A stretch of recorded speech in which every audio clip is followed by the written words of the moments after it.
মৃত্যু থেকে তুমি যেখানেই পলায়ন করো না কেন, মৃত্যু তোমার সাথে মোলাকাত করবেই করবে। তুমি দেখা করতে হবে না, সেই তোমার সাথে দেখা। তুমি মৃত্যুকে ডাকতে হবে না, মরণ তোমাকেই ডেকে নিয়ে আসবে। মরণ নিজেই তোমার সাথে দেখা করবে, সেই তোমাকে কবরে আনবে, তুমি আসতে হবে না।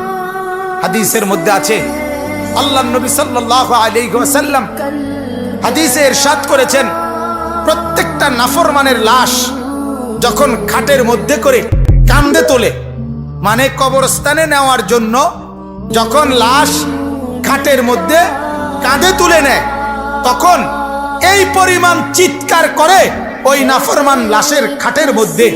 আল্লাহর নবী সাল্লাল্লাহু আলাইহি সাল্লাম বলেন, যদি একটা সেকেন্ডের চিৎকার তোমরা ওই নাফরমানের শুনতা, তাহলে পৃথিবীর কোনো মানুষ কাউকে কাঁধে আর লাশের খাটিয়ে তুলতো না, বরং ফেলে রাখতো আর কুকুর বিড়ালে খাইতো।